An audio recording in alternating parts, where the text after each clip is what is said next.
जी सजनों मेरी गल सुन के जिवें आए अज हो गई है जी 11 दसंबर 2025। ए पिछे कमान की ट्राली लदींदी पई है। कल 10 तरीक नूं जिहड़ा मिल आ ना जिहड़ा रेट आ मिलों का रमज़ान शुगर मिल दे तकरीबन गेट ते खड़ोते हैं इनांदा आ जी 431 रुपये। लालियां का इतों साढ़े को रेट आ जी 500 रुपये फी मण ते मदीना का इतों साढ़े को जनाब 450 रुपये फी मण।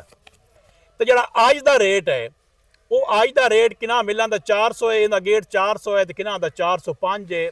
इहो कुछ रेट है, होर रेट कोई नहीं।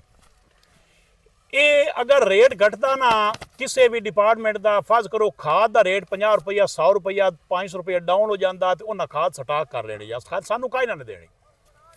जे पेट्रोल इतना घट जाता इकट्ठा 50 रुपया तो वेख्या ही असा इमरान खान दौर तो लैन लगी हुई कि वह जनाब उन्हें पेट्रोल देवन तो इनकार कर देना। हर शोबे इतना अचानक रेट करता तो इनकार कर छड़ना है, एहतजाज हो जाना है, किसी कीमत तो ना कोई नहीं देना। सिर्फ अगर पुरसान हाल कोई नहीं या इकट्ठे नहीं हो सकते तो एक किसान नहीं हो सकते।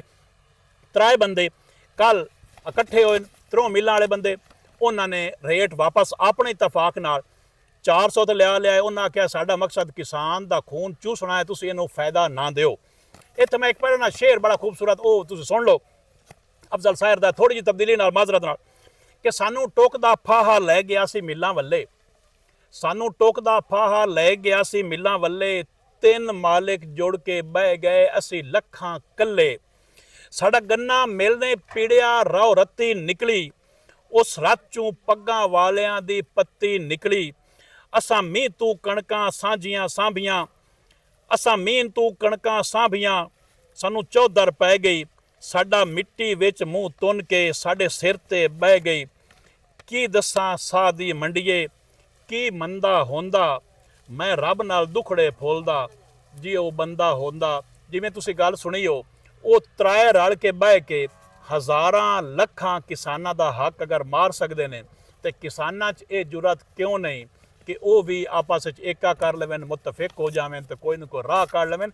राह कढ़िया ही निकलते हैं घर बह के हांगरियां नाल या घर बह के गल्लां करन नाल, सिर्फ चूल्हियां ते बह के गल्लां करन नाल राह नहीं निकलते होंदे। खून चुसी सकता है, वो अज भी चुसींदा पिया है। वीडियो चंगी लगे लाइक फॉरवर्ड तक शेयर कर देना। बहुत शुक्रिया सजणा दा।